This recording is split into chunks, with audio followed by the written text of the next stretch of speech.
All of his co-workers were gone. What could it mean? Stanley decided to go to the meeting room. Perhaps he had simply missed a memo.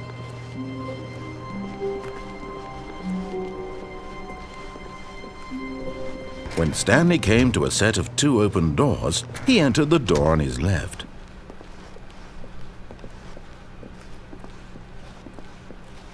Yet there was not a single person here either. Feeling a wave of disbelief, Stanley decided to go up to his boss's office. Coming to a staircase, Stanley walked upstairs to his boss's office.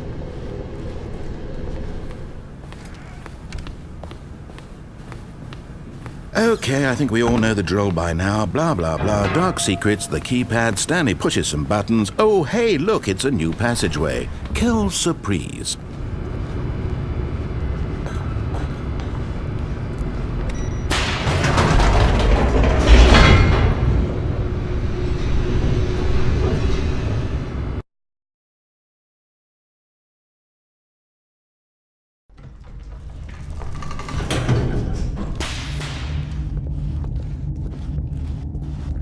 Stanley walked straight ahead through the large door that read Mind Control Facility.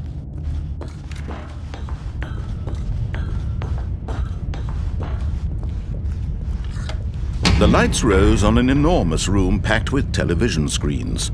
What horrible secret did this place hold? Stanley thought to himself. Did he have the strength to find out?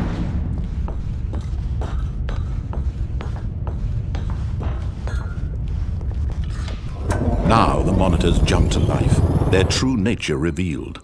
Each bore the number of an employee in the building, Stanley's co-workers. The lives of so many individuals reduced to images on a screen, and Stanley, one of them, eternally monitored in this place where freedom meant nothing.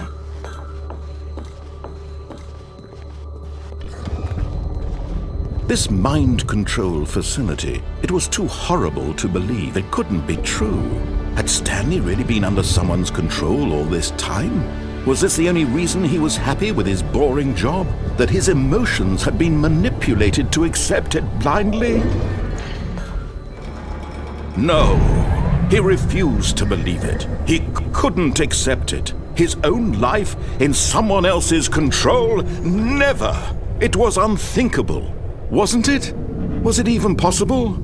Had he truly spent his entire life utterly blind to the world?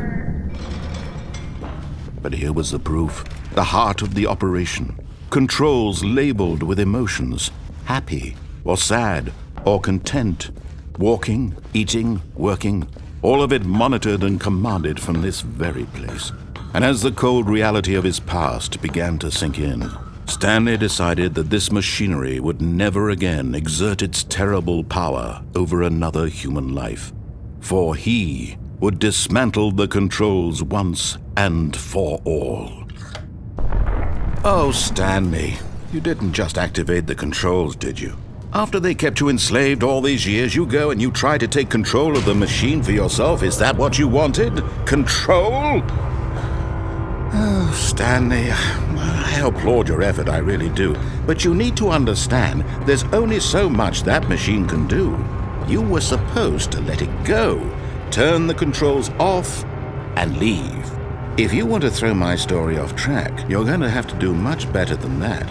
I'm afraid you don't have nearly the power you think you do. For example, and I believe you'll find this pertinent, Stanley suddenly realized he had just initiated the network's emergency detonation system. In the event that this machine is activated without proper DNA identification, nuclear detonators are set to explode, eliminating the entire complex. How long until detonation then? Let's say, 2 minutes. Ah, now this is making things a little more fun, isn't it, Stanley?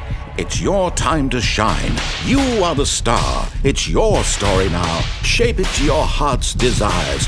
Oh, this is much better than what I had in mind. What a shame we have so little time left to enjoy it. Mere moments until the bomb goes off. But what precious moments each one of them is. More time to talk about you, about me, where we're going, what all this means. I barely know where to start. What's that? You'd like to know where your co-workers are? A moment of solace before you're obliterated? All right, I'm in a good mood. You're gonna die anyway. I'll tell you exactly what happened to them. I erased them. I turned off the machine. I set you free. Of course, that was merely in this instance of the story. Sometimes when I tell it, I simply let you sit there in your office forever, pushing buttons endlessly and then dying alone. Other times, I let the office sink into the ground, swallowing everyone inside, or I let it burn to a crisp. I have to say this, though, this version of events has been rather amusing. Watching you try to make sense of everything and take back the control wrested away from you, it's quite rich. I almost hate to see it go. But I'm sure whatever I come up with on the next go-around will be even better. My goodness, only 34 seconds left. But I'm enjoying this so much. You know what? To hell with it. I'm going to put some extra time on the clock. Why not? These are precious additional seconds, Stanley. Time doesn't grow on trees. Oh dear me, what's the matter, Stanley? Is it that you have no idea where you're going or what you're supposed to be doing right now? Or did you just assume when you saw that timer that something in this room was capable of turning it off? I mean, look at you. Running from button to button, screen to screen, clicking on every little thing in this room. These numbered buttons, no, these colored ones, or maybe this big red button, or this door. Everything, anything, something here will save me. Why would you think that, Stanley? That this video game can be beaten? Won? Solved? Do you have any idea what your purpose in this place is? Stanley, you're in for quite a disappointment. But here's a spoiler for you. That timer isn't a catalyst to keep the action moving along.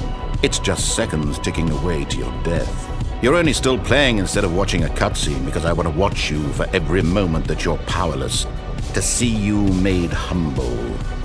This is not a challenge, it's a tragedy. You wanted to control this world, that's fine.